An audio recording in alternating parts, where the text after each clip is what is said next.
గౌరవ ముఖ్యమంత్రి రేవంత్ రెడ్డి గారు బీసీలకు పెద్దపీట వేసి అన్ని విధాల నిధులు ఎక్కువ బడ్జెట్ లో కూడా నిధులు ఇచ్చి ఇవాళ బీసీలకు పెద్దపీట అధ్యక్ష గతంలో వాళ్ళు ప్రభుత్వం ప్రోత్సహించడంలో గొర్రెలు బర్లంటే ఇవాళ మా ప్రభుత్వం మా గౌరవ ముఖ్యమంత్రి బీసీలకు కూడా రాజ్యాధికారం రావాలి బీసీలు రాజకీయంగా ఎదగాలని చెప్పి ఎన్నో ప్రోత్సాహాలు ఇస్తుంది కాబట్టి తప్పకుండా ఈ బీసీలకు 42% కాంగ్రెస్ పార్టీ సాధిస్తుంది ఇక్కడ మరి ఈ తెలంగాణలో బీసీలకు ఇక్కడ టీఆర్ఎస్ పార్టీ కానీ బీజేపీ పార్టీ కానీ మేము మద్దతు ఇస్తున్నామంటున్నారు అక్కడ ఢిల్లీకి పోయి మొక్కాలు అట్టుకుంటున్నారు మరి అలా తెలంగాణ రాష్ట్రం నుంచి 8 మంది ఎంపీలను కేంద్రానికి ఇస్తే ఆ కేంద్రంలో బిల్లు పాస్ చేస్తే మా బీసీలకు విద్య ఉద్యోగ ఉపాధి రాజకీయంగా కూడా ఈ 42% రిజర్వేషన్ వస్తుంది కాబట్టి మరి ఆలోచన చేయాలి మా ప్రతిపక్ష నాయకులు బీజేపీ వాళ్ళు కానీ టీఆర్ఎస్ వాళ్ళు కానీ బీసీలకు పెద్దపీట వేయడం కోసం మీరు బీసీలతో 2 సార్లు అధికారంలోకి వచ్చి తెలంగాణలో అధికారం చేసిరు కాబట్టి ఇప్పటికైనా బీజేపీ బీఆర్ఎస్ ఈ బీసీలకు మద్దతు తెలిపి కేంద్రాన్ని ఒప్పించి అక్కడ కేంద్రంలో తప్పకుండా బీసీలకు 42% రిజర్వేషన్ వచ్చే విధంగా పోరాలి లేదంటే రేపు వచ్చే ఎలక్షన్ లో తప్పకుండా మా భావి ప్రధాని రాహుల్ గాంధీ గారిని ప్రధాని చేసి బీసీలకు 42% రిజర్వేషన్ తెచ్చుకుంటామని చెప్పి మీ ద్వారా తెలియజేస్తూ ఈ బడ్జెట్ లో పెద్దలు డిప్యూటీ సీఎం గారు మా బీసీలకు బడ్జెట్ లో పెద్దపీట వేసినందుకు మీ ద్వారా ధన్యవాదాలు తెలియజేస్తారు అధ్యక్ష ధన్యవాదాలు థ్యాంక్ యూ శ్రీ మర్రి రాజశేఖర రెడ్డి గారు 2 నిమిషాలు మీ ద్వారా ప్రభుత్వాన్ని కోరేది ఏంటంటే HMWSSB Hyderabad metro water works కి వీళ్ళు ఒక ఫీజిబిలిటీ రిపోర్ట్ అని ఇస్తారు అధ్యక్ష ఇదేంటంటే 1.5 లక్ష తీసుకొని ఈ ఫీజిబిలిటీ రిపోర్ట్ ఇస్తారు దీని ద్వారా అనేక అనర్థాలకు దారితీస్తుంది ఇది ఏంటంటే ఒక 30 మీటర్ల లోపల సివర్ మెయిన్ ట్రంక్ లైన్ కానీ వాటర్ సప్లై లైన్ కానీ ఉంటే మాత్రమే ఇవాళ ఇవి ఎటువంటి దీన్ని పాటించకుండా దీనికి ఫీజిబిలిటీ రిపోర్ట్ ఇవ్వడం మూలాన మా మల్కాజ్గిరి నియోజకవర్గంలో అనేక ప్రాంతాల్లో అపార్ట్మెంట్లు కట్టిండ్రు అక్కడ రోడ్లు లేవు డ్రైనేజ్ వ్యవస్థ లేదు మురుగునీళ్ళన్నీ మన రోడ్డు మీదే ప్రవహిస్తాయి అధ్యక్ష దీనికి ఉదాహరణ ఈ యొక్క ఏరియా ఇక్కడ అపార్ట్మెంట్స్ ఉన్నాయి దీని ముందే మురుగునీళ్లు ఉన్నాయి అధ్యక్ష ఎందుకంటే నేను అదేవిధంగా వీళ్ళు ఎప్పుడు కూడా హెచ్ఎండబ్ల్యూఎస్ దగ్గరికి వెళ్ళినప్పుడు వాళ్ళు ఒకటే చెప్తుంటారు మా దగ్గర డబ్బులు లేవు అని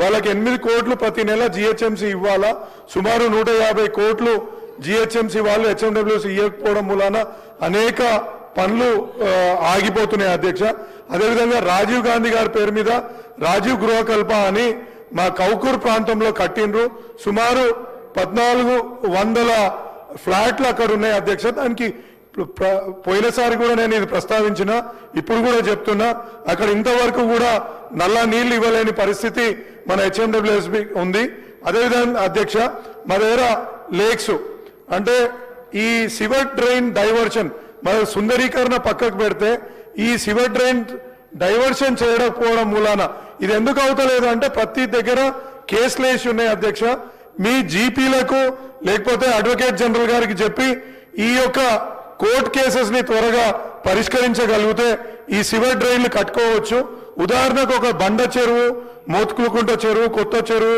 చిన్నరాయన్ చెరువు నాగిరెడ్డి చెరువుకు ప్రతి ఒక్క దానికి కూడా డబ్బులు మన జిహెచ్ఎంసీ ద్వారా శాంక్షన్ అయి ఉన్నాయి బట్ అన్ఫార్చునేట్లీ కోర్టు కేసుల వల్ల వాటిని పూర్తి చేసుకోలేకపోతున్నాం అధ్యక్ష దయచేసి అడ్వకేట్ జనరల్ కి మీ ద్వారా తెలియజేయాలా ఇంకొకటి అధ్యక్ష మాకు ఉదాహరణకు స్వచ్ఛ భారత్ మిషన్ కింద మా మల్కాజ్గిరి సర్కిల్లో 382 కిలోమీటర్లు ఉంటే 742 మంది స్వీపర్స్ కావాలి అధ్యక్ష ఇప్పుడు ఉన్నది కేవలం 470 మంది మాత్రమే ఇది ఎప్పుడో 2011లో ఇచ్చిండ్రు ప్రతి సందర్భంలో కమిషనర్ గారికి ఇచ్చినప్పుడల్లా వాళ్ళు ఏం చెప్తారంటే ప్రభుత్వం నుంచి మాకు ఆదేశాలు వచ్చి అది ఇంక్రీజ్ చేయమన్నప్పుడు మాత్రమే మేము చేయగలుగుతాము లేకపోతే చేయలేమని చెప్తున్నారు దీనివల్ల ఎప్పుడు కూడా స్వచ్ఛ భారత్ మిషన్ కైనా ఇప్పుడు ముఖ్యమంత్రి గారు 99 రోజుల కార్యక్రమం తీసుకోమన్నా అక్కడ క్లీన్ చేయాలంటే మనుషులు లేకుండా పోతుండ్రు కాబట్టి దీని మీద చర్యలు చేపట్టాలని కోరుతున్నా అదేవిధంగా మా దగ్గర హిందూ గ్రేవ్ యార్డ్ లో హిందూ శ్మశాన వాటికలో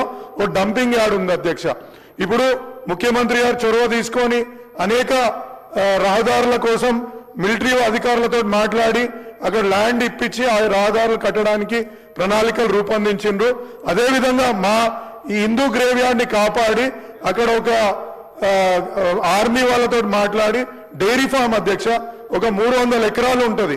ఆ 300 ఎకరాల నుంచి ఒక ఎకరా ఇప్పిస్తే నో మ్యాన్ ల్యాండ్ లో ఒక ట్రాన్స్ఫర్ స్టేషన్ నిర్మించుకోగలిగితే మాకు మా యొక్క ప్రాంత వాసులు చాలా వాళ్ళకు మంచి ఊరటగలుగుతుంది అనేసి చెప్తున్న అధ్యక్ష. ఇంకొకటి సీతక్క గారికి మీ ద్వారా వినతి ఏంటంటే బాలవాటిక అని జడ్పీ స్కూల్లో ఒకటి ప్రవేశపెట్టారు అధ్యక్ష.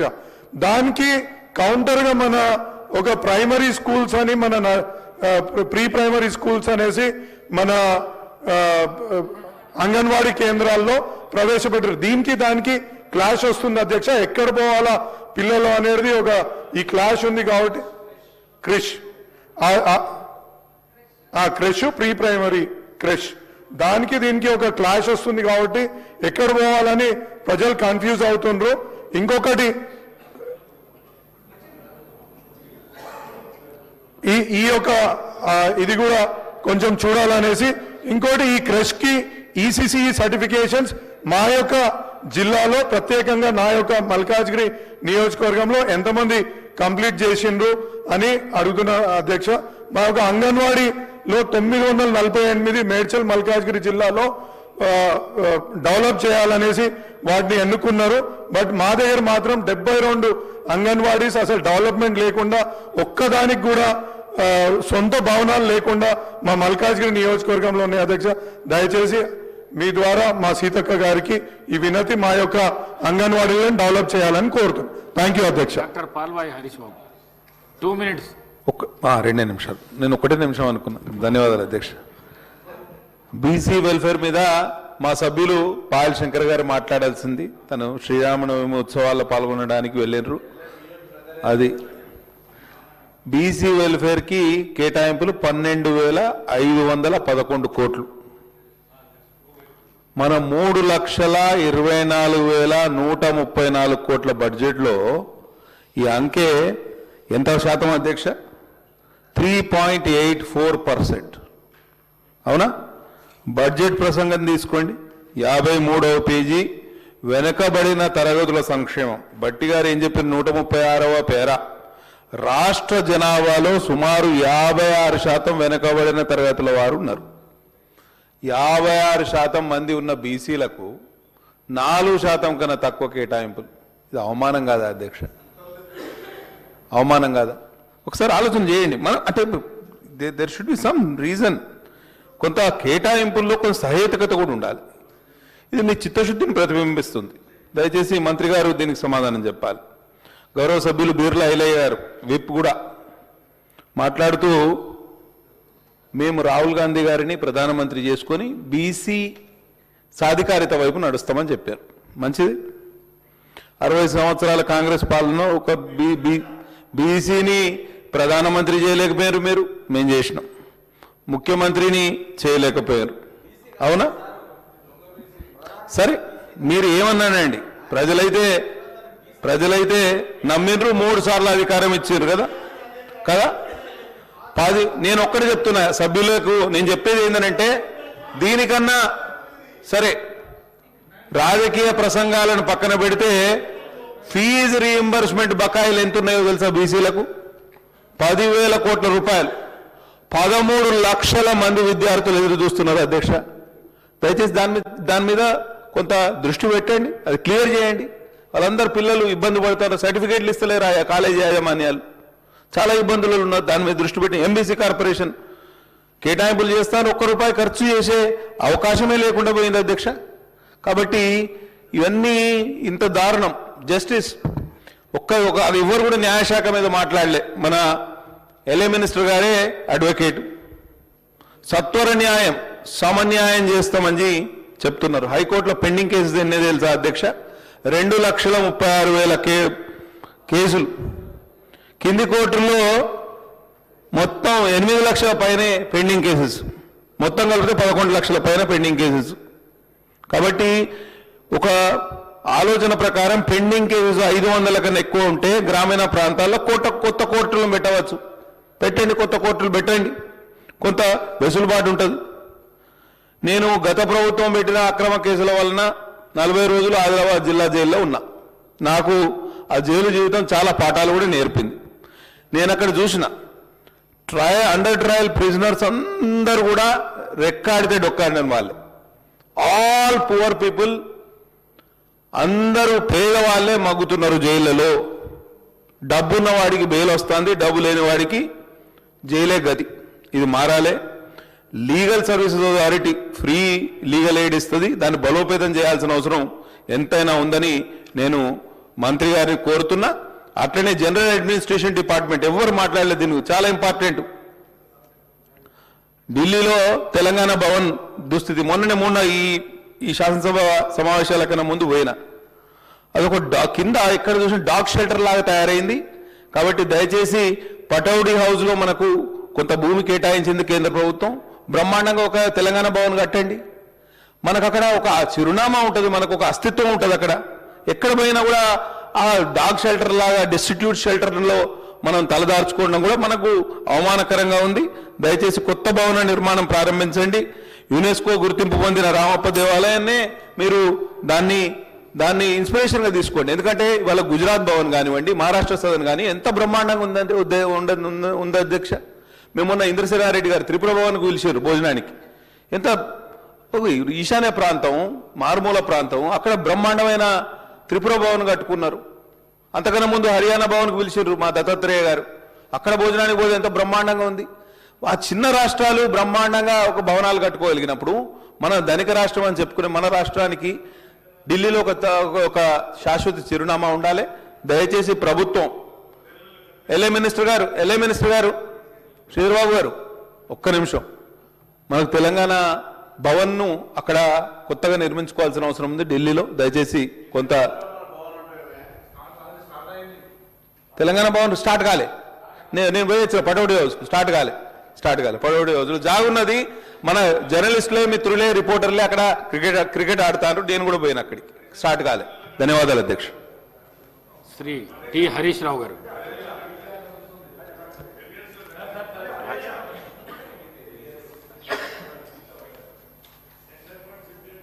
అధ్యక్ష, ఆది శ్రీనివాస్.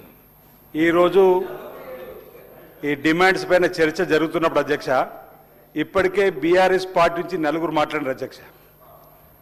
కాంగ్రెస్ లేదు అధ్యక్ష, అంటే నేను చెప్పేస్తాను. ఏమంటారు? మీరు డిమాండ్ ఉంటే సమయం కూడా ఉండాలి కదా అధ్యక్ష, పంచేటప్పుడు సమయాన్ని కూడా నేను చెప్పే ప్రయత్నం చేస్తున్నా. బీఆర్ఎస్ పార్టీ నుంచి తలసాని శ్రీనివాస్ యాదవ్ గారు 30 నిమిషాలు మాట్లాడారు అధ్యక్ష. అదేవిధంగా వివేకానంద గారు 1 గంట 4 నిమిషాలు మాట్లాడారు అధ్యక్ష. తర్వాత సునీత లక్ష్మిరెడ్డి మేడం గారు 36 నిమిషాలు మాట్లాడారు అధ్యక్ష. ఇప్పుడు ఇంతకుముందు మరి రాజశేఖర రెడ్డి గారు కూడా ఇంచుమించు 5 నుంచి 6 నిమిషాలు మాట్లాడారు అధ్యక్ష. ఇది మొత్తం కలిపితే 2 గంటల 20 నిమిషాలు ఇప్పటికే బీఆర్ఎస్ పార్టీ మాట్లాడింది అధ్యక్ష. ఈరోజు పద్దుల పైన మాకు మాట్లాడితే బయటకు వెళ్ళి మాకు మైకులు ఇస్తలేరు, మా గొంతును కట్టేస్తున్నారని చెప్పి అనేక సందర్భాలు అన్నారు. కాబట్టి చెప్పే ప్రయత్నం చేస్తున్నా. రెండో స్పీకర్ గారు ఈరోజు ఇప్పుడు అధికారం వైపు ఉన్నటువంటి మాకు ఇచ్చిన సమయం కూడా చెప్తున్నాం అధ్యక్ష. ఈరోజు ఎన్ఎం శ్రీనివాసరెడ్డి గారు అంటే మాకు సమయం చెప్పిన లోపలనే మేము మాట్లాడే ప్రయత్నం చేసినాం. 30 నిమిషాల లోపల మీరు మాట్లాడారు అధ్యక్ష. మా ఎన్ఎం శ్రీనివాసరెడ్డి గారు 25 నిమిషాల్లోనే, మీరు 30 మినిట్స్ అన్నప్పుడు మరి సమయ పాలన పాటించాలంటే 27 నిమిషాలలో వారు మాట్లాడినరు. తర్వాత అనిల్ కుమార్ గారికి ఇప్పుడు అవకాశం వచ్చింది, 14 నిమిషాలు మాట్లాడినారు అధ్యక్ష. ఐలా గారు ఇప్పుడు ఆఖరి మాట్లాడినారు, బీసీ దాని మీద 5 నిమిషాలు మాట్లాడినారు అధ్యక్ష. కలిపితే 56 నిమిషాలు అధ్యక్ష, గంట కూడా కాలేదు. ఈరోజు భారతీయ జనతా పార్టీకి 43 నిమిషాలు పాలు హరీష్ గారు మాట్లాడినారు. ధన్పాల్ సూర్యనగర్ 11 నిమిషాలు మాట్లాడారు. ఇప్పుడు మళ్ళీ లాస్ట్ మీరు 5 నిమిషాలు మాట్లాడారు. కలిపితే 1 నిమిషం తక్కువ గంట మీరు మాట్లాడారు. ఎంఐఎం గారు కూడా 59 నిమిషాలు, 1 నిమిషం తక్కువ గంట. ఈ విధంగా అన్ని అవకాశం ఇచ్చిన మళ్ళీ ఇప్పుడు అటే వైపు అవకాశం ఇవ్వడం భావ్యం, ఒకసారి ఆలోచన చేయమని చెప్పి నేను చెప్పే పని చేస్తూ నలుగురిని అయిపోయారు కాబట్టి మీరు ఉన్న మాట వాస్తవం. ఇప్పుడు నలుగురు మీరు పేర్లు రాసి ఇచ్చారు, మీ నలుగురు రాసిందలా మా వైపు రాజనగర్ ఆగిపోయారు, మాట్లాడలేక వారు మాట్లాడలేని. కాబట్టి మీకు నలుగురికి అవకాశం ఇచ్చిన సమయం అయిపోయింది. కాబట్టి దయచేసి మంత్రులకు మాట్లాడే అవకాశం ఇచ్చి ఈ పద్దుల్ని కన్ఫ్యూజన్ లేకుండా ప్రతిపక్షానికి సంబంధించిన పెద్దలు ఇప్పటిదాకా మీరు మాట్లాడింది మీ ఓపిక ఉన్నాం, అధికార పార్టీ వాళ్ళు ఓపిక ఉన్నారు. కాబట్టి పద్దులకు ఆమోదం తెలిపే విధంగా మీ సహకారం అందించవలసిందిగా నేను కోరుతా ఉన్నాను. నేనంటే ఇప్పుడు ఒక విప్పుగా బాధ్యత గల నేను ఒక శాసనసభ్యుడి కాకుండా విప్పుగా కూడా మీరు పదే పదే బయటకు వెళ్ళి మాకు శాసనసభలో మాట్లాడే గొంతును నిలిపేస్తూరు మాకు మాట్లాడే అవకాశం ఇస్తుందంటారు.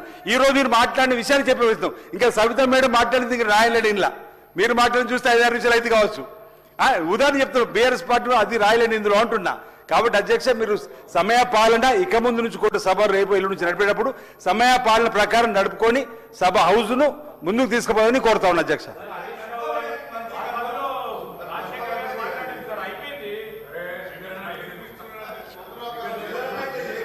హరీష్ రావు గారు, స్పీకర్ సార్, హరీష్ రావు గారు అన్నిట్లో మాట్లాడుతుంటారు కదా, తొందరగా కన్క్లూడ్ చేయండి. మిత్రులు ఆది శ్రీనివాస్ గారికి, ఎలియా మినిస్టర్ గారికి నా విన్నపం ఏంటంటే, గతంలో మీరు 5 సభ్యులు ఇక్కడ ఉన్నప్పుడు కూడా మేము రాత్రి 1:30 వరకు మీరు అడిగిన ప్రతి ప్రశ్నకు సావధానంగా విని రాసుకొని సమాధానం చెప్పిన రోజులు శ్రీధర్ బాబు గారు గుర్తు చేస్తా ఉన్నా. మీరు 5 ఉండేవాళ్ళు. బిల్స్, ఈ బడ్జెట్ పద్దులు అనేటువంటివి పాస్ చేసుకోవడం ప్రభుత్వ బాధ్యత. మీరు ప్రతిపక్షాల సహకారం తీసుకొని బిల్లు పాస్ చేసుకోవాలి, పద్దులు పాస్ చేసుకోవాల్సింది పోయి మీరే మా గొంతు నొక్కే ప్రయత్నం చేయొద్దు. ఎప్పుడైనా సాంప్రదాయం ఏంటంటే పద్దుల మీద ఎంతసేపు ఎంత మంచి డిస్కషన్ జరిగితే ప్రభుత్వానికి అంత మేలు జరుగుతుంది. ప్రభుత్వం సంయమనంతో వ్యవహరించుకొని, ఇప్పుడు అదర్ సబ్జెక్ట్స్ వేరు, పద్దులు అంటే ఇట్స్ గవర్నమెంట్ బిజినెస్. గవర్నమెంట్ తమ యొక్క బడ్జెట్ ను శాఖల వారీగా పాస్ చేసుకోవడం అనేది ప్రభుత్వం బాధ్యత. మీరు విప్పులు ఇంకా మమ్మల్ని రిక్వెస్ట్ చేసి మాట్లాడించి మేము ఇంత రాత్రి 9:30-12 గంటల దాకా ఇక్కడ ఉండి సహకరిస్తున్నామంటేనే మీరు మాకు థ్యాంక్స్ చెప్పాలా. అధ్యక్ష, ముఖ్యంగా జిఐడికి సంబంధించి మా సభ్యులు మాట్లాడలేదు కనుక ఎవరైతే మా సభ్యులు మాట్లాడిన అంశాల మీదనే మాట్లాడతాను. టచ్ చేసి చేయకుండా క్లుప్తంగానే ముగించేటువంటి ప్రయత్నం చేస్తా. ముందు ఒకటి నేను అత్యంత ముఖ్యమైన విషయము మీ దృష్టిని, ఎలియా మినిస్టర్ గారి దృష్టిని నేను తేవాలనుకుంటున్న విషయం ఏంటంటే అధ్యక్ష, మన సభా సాంప్రదాయాల ప్రకారంగా when the session is in house, no policy decision should be taken outside. అంటే విధానపరమైన ఏ నిర్ణయాన్ని కూడా సభ నడుస్తున్నప్పుడు బయట తీసుకోకూడదు అనేది సభ నియమం. I hope my friend Sridhar Babu will agree. ఈరోజు ముఖ్యంగా జిఐడిని కూడా డిస్కస్ చేస్తున్నాం. ఆ శాఖ అత్యంత కీలకమైన నిర్ణయాన్ని ఈరోజు ప్రకటించింది. బయట పోయి మేము మీడియాలో చూసి వస్తే ఇది సభ మర్యాదను, సభ గౌరవాన్ని తగ్గించేటువంటి నిర్ణయం. అది ఏ నిర్ణయం అంటే అధ్యక్ష, ముఖ్యంగా ఉద్యోగుల పిఆర్సీకి సంబంధించి గత ప్రభుత్వం పిఆర్సీ కమిషన్ నియామకం చేసింది. ఆ కమిషన్ యొక్క టైం 30 మార్చ్, ఈ నెల మార్చి 30వ తేదీతో కమిషన్ యొక్క కాల పరిమితి ముగుస్తా ఉంది. ఈరోజు memo number 3347/844 by the year 2026 మరొక 6 నెలలు పిఆర్సీ కమిషన్ యొక్క కాల పరిమితిని పెంచుతూ ఒక విధానపరమైన నిర్ణయాన్ని తీసుకున్నారు. మీడియాకు బయటకు వచ్చేసింది. ఎట్లా తీసుకుంటారు మీరు? I request the honourable speaker, please give a ruling. ఆ సంబంధిత అధికారులను మీరు కాల్ చేస్తారా, వారికి మెమో ఇస్తారా, ఒక రూలింగ్ ఇచ్చి ఇంకొకసారి ఇలాంటి జరగకుండా ఉండే విధంగా ఒక స్పష్టమైన హెచ్చరిక ఆ అధికారులకు జారీ చేయాలని చెప్పి నేను కోరుతా ఉన్నా. ఇది సభ గౌరవాన్ని మంటగల్పడం, సభ మర్యాదను, సభ యొక్క విలువను తగ్గించేటువంటి చర్య. అదేదన్నా ఉంటే ఫైనాన్స్ మినిస్టర్ గారు ఈ సభలోనే ప్రకటించాల్సి ఉండే, కానీ బయట అది ఆర్డర్ ఇష్యూ చేసేస్తే ఈ సభ యొక్క మర్యాదను తగ్గించే విధమైనటువంటి నిర్ణయం తీసుకున్నారు. దయచేసి దీని మీద మీరు రూలింగ్ ఇవ్వాలని ఎలియా మినిస్టర్ గారు కూడా స్పందించాలని చెప్పి నేను కోరుతున్నా. అది ఈ రోజు ఇష్యూ అయింది. ఇవాళ మధ్యాహ్నం 12 గంటలకు బయట మీడియాలో వచ్చింది. When the house is in session they should not. దయచేసి దీన్ని నోటీస్ చేయాలని చెప్పి కోరుతా ఉన్నా. అయితే అధ్యక్ష, మరి ముఖ్యంగా ఆ అంశానికి సంబంధించే జిఐడిలో నేను మాట్లాడాలనుకుంటున్నా. రాష్ట్ర ప్రభుత్వం మరి ఈ ఉద్యోగుల పిఆర్సీ విషయంలో ఆనాడు కాంగ్రెస్ పార్టీ మేనిఫెస్టోలో మా ప్రభుత్వం వచ్చిన 6 నెలల్లోగా పెండింగ్ డిఏలు క్లియర్ చేస్తామని, పెండింగ్ బకాయిలు క్లియర్ చేస్తామని, ఉద్యోగులకు మంచి పిఆర్సీ ఇస్తామని చెప్పి కాంగ్రెస్ పార్టీ మేనిఫెస్టోలో చెప్పింది. అధ్యక్ష, ఇప్పటికీ 2 సంవత్సరాల 4 నెలలైంది. ఇంకో 6 నెలలు పెంచిండ్రు. అంటే ఇంకొక 3 సంవత్సరాల దాకా ఈ ఉద్యోగులకు పిఆర్సీ ఇయ్యము అని ఇలా కాంగ్రెస్ పార్టీ నిర్ణయం తీసుకుంది. అంటే ఇది నమ్మక ద్రోహం కాదా అధ్యక్ష? మీరు ఎన్నికల ముందు ఉద్యోగులకు ఇచ్చిన హామీ ఏంటి, భరోసా ఏంటి? ఈ రోజు 6 నెలల పాటు మళ్ళీ ఎక్స్టెండ్ చేసినామంటే ఇక 3 ఏళ్ళు నిండుతుంది. అంటే మీరు 6 నెలల్లో ఇస్తామన్నది 3 సంవత్సరాల దాకా కూడా ఉద్యోగులకు పిఆర్సీ ఇయ్యరు, డిఏలు ఇవ్వరు, పెండింగ్ బకాయిలు చెల్లించరు అనేటువంటి నిర్ణయం తీసుకోవడం ఇది ఉద్యోగులను మోసం చేయడము, ఉద్యోగులను దగా చేయడంగా మేము భావిస్తా ఉన్నాం. నేను చెప్పాల్సింది ఏంటంటే అధ్యక్ష, ఆనాడు గౌరవ ముఖ్యమంత్రిగా ఉన్నటువంటి కేసీఆర్ గారు ఈ రాష్ట్ర చరిత్రలో ఎప్పుడు లేని విధంగా వారిచ్చిన మొట్టమొదటి పిఆర్సీ, తెలంగాణ రాష్ట్రంలో మొదటి పిఆర్సీ 42% ఇచ్చి చరిత్రను తిరగరాసిండు నాడు కేసీఆర్ గారు. రెండవ పిఆర్సీ అధ్యక్ష, రెండవ పిఆర్సీ కమిషన్ ఆ రోజు 7.5% మాత్రమే రికమెండ్ చేసింది. 7.5% రికమెండ్ చేసిన ఇది ఎంప్లాయీస్ ఫ్రెండ్లీ స్టేట్ గా ఆనాడు కేసీఆర్ గారు పిఆర్సీ కమిషన్ 7.5% చెప్తే లేదు వీళ్ళు మా ఉద్యోగులు, తెలంగాణ ఉద్యమంలో మాతో పాటు పోరాడినటువంటి ఉద్యమకారులుగా, ఉద్యోగులుగా ఈ తెలంగాణ రాష్ట్ర అభివృద్ధిలో భాగస్వాములుగా గుర్తించి పిఆర్సీ కమిషన్ 7.5% చెప్తే 30% ఫిట్మెంట్ ఆ రోజు కేసీఆర్ గారు ఇచ్చారు. అంటే ఉద్యోగస్తులకు గత బీఆర్ఎస్ ప్రభుత్వం 72% ఫిట్మెంట్ ఇచ్చింది, తెలంగాణ ఉద్యమ ఇంక్రిమెంట్ ఇచ్చింది. మొన్న ఎన్నికల ముందు పిఆర్సీ రిపోర్ట్ రావడం లేట్ అవుతుందని చరిత్రలో ఎప్పుడు లేని విధంగా పిఆర్సీ కమిషన్ రిపోర్టు రాకముందే 5% ఐఆర్ను కూడా ఇచ్చినటువంటి ఘనత బీఆర్ఎస్ ప్రభుత్వాన్ని. కానీ మీరు ఈరోజు ఇంకొక 6 నెలలు మేము పిఆర్సీ కమిషన్ అసలు అడగకుండానే ఎక్స్టెన్షన్ ఇస్తున్నారు. Commission is ready for giving the report. అంటే మీరు ఉద్యోగులకు పిఆర్సీ ఇచ్చే ఉద్దేశం లేక 6 నెలలు పొడిగించుకుంటూ పోయి ఇవాళ ఉద్యోగస్తులను దగా చేస్తున్నటువంటి ప్రభుత్వంగా మేము భావించాలి. 5 ఏళ్లకు ఒక పిఆర్సీ సార్, ఇప్పుడు మీరు చెప్పిన ప్రకారం 3 ఏళ్ళు అయిపోతుంది. అంటే పిఆర్సీ కాల పరిమితి ముగిసేలోపు కూడా మీరు పిఆర్సీ ఇచ్చేటువంటి పరిస్థితి కనబడతలేదు. దయచేసి ఈ అమౌంట్ రద్దు చేయాలని, తక్షణమే ఉద్యోగస్తులకు పిఆర్సీ ప్రకటించాలని మీ ద్వారా రాష్ట్ర ప్రభుత్వాన్ని నేను కోరుతా ఉన్నా అధ్యక్ష. అదేవిధంగా ఉద్యోగస్తులకు 5 డిఏలు కూడా పెండింగ్ లో ఉన్నాయి, వాటిని కూడా మేము క్లియర్ చేయాలని చెప్పి మీ ద్వారా ప్రభుత్వాన్ని కోరుతా ఉన్నాం అధ్యక్ష. మరి నిరుద్యోగులకు మోసమైంది అధ్యక్ష, ఉద్యోగులకు కూడా మోసమైంది అధ్యక్ష. ఉద్యోగాల విషయం కూడా జిఏడే చూస్తుంది అధ్యక్ష.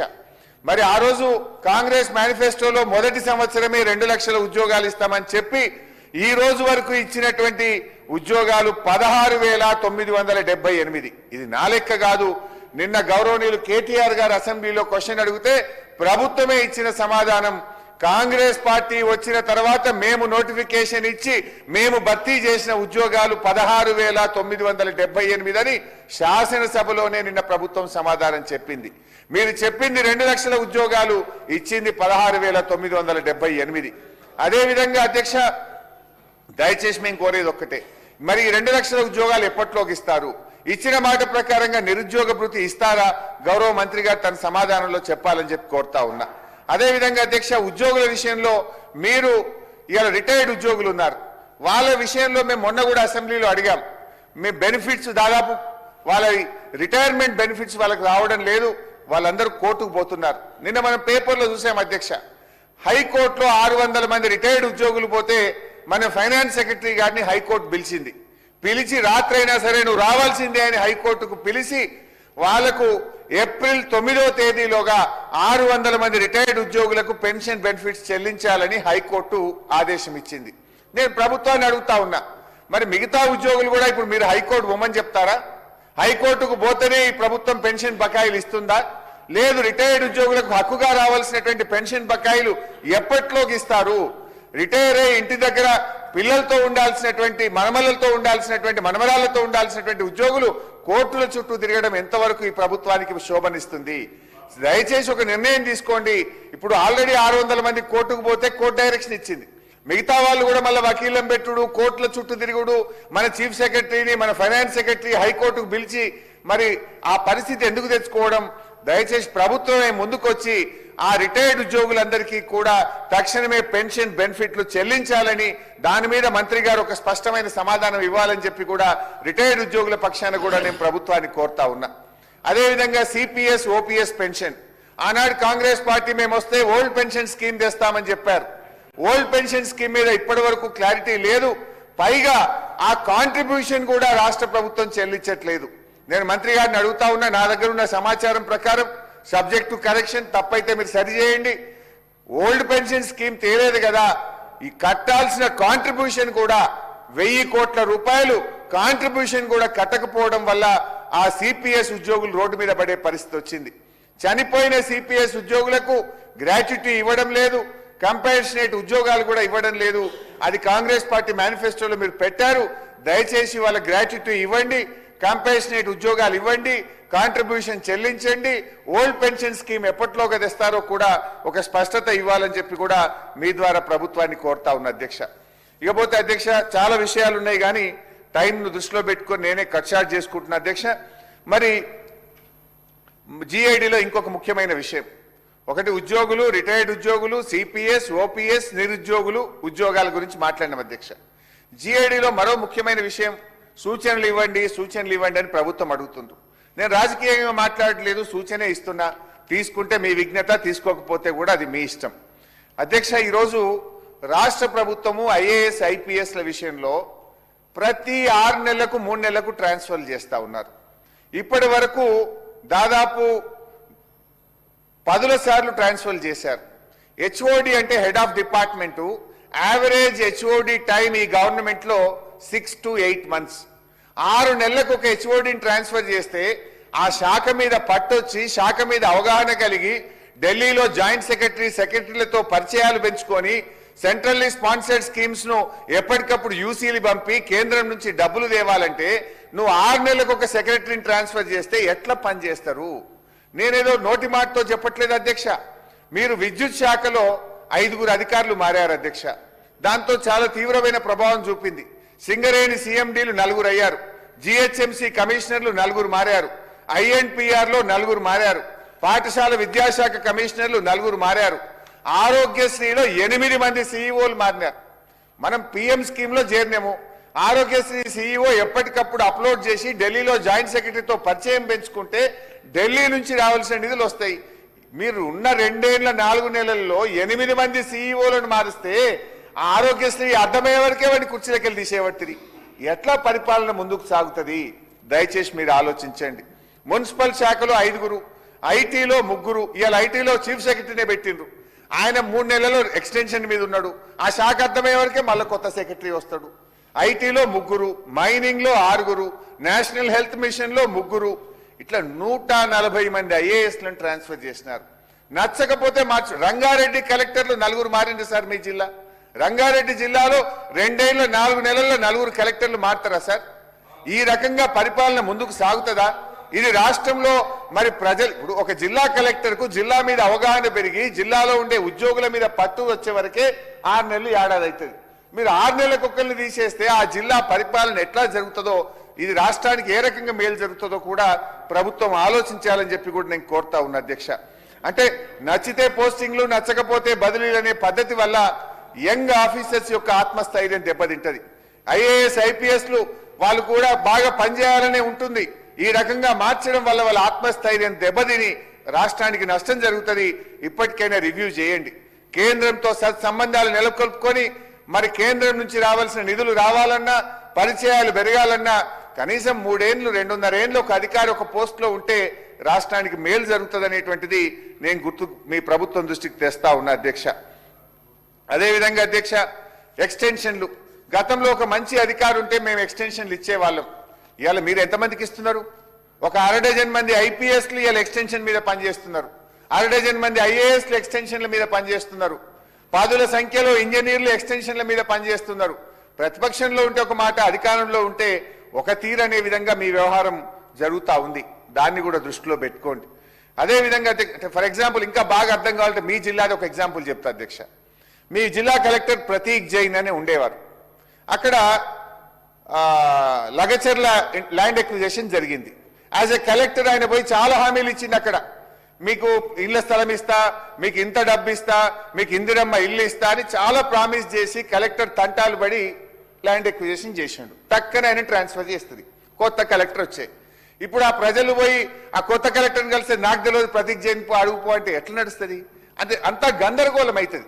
To understand the better things నేను ఎందుకు చెప్తున్నా అంటే, ఒక కలెక్టర్ 2 ఏళ్ళలో 3 ఏళ్ళలో ఉంటే ఇష్యూస్ బాగా రిజాల్వ్ అవుతాయి, ప్రజలకు ఇచ్చిన హామీ అమలు జరుగుతుందని మీకు అర్థం కావడానికి మీ జిల్లా పేరు తీసుకొని చెప్తున్నా అధ్యక్ష. అట్లా చాలా జిల్లాల్లో చాలా విషయాలు ఉన్నాయి, కానీ సమయం లేదు కనుక నేను దాన్ని క్లుప్తంగా చెప్పే ప్రయత్నం చేస్తా ఉన్నా. అదేవిధంగా అధ్యక్ష, ఇదే జిఏడికి సంబంధించి ఇంకో ముఖ్యమైనటువంటి విషయం అధ్యక్ష. మాది ప్రజాపాలన అంటాడు మా శ్రీధర్ అన్న. అసలు మేము ప్రజలే, మేమే ప్రజలు, మాదంతా పారదర్శకత, మాకంటే మించిన పారదర్శకతనే లేదని మాట్లాడితే మా శ్రీధర్ బాబు గారు పదే పదే అంటుంటారు.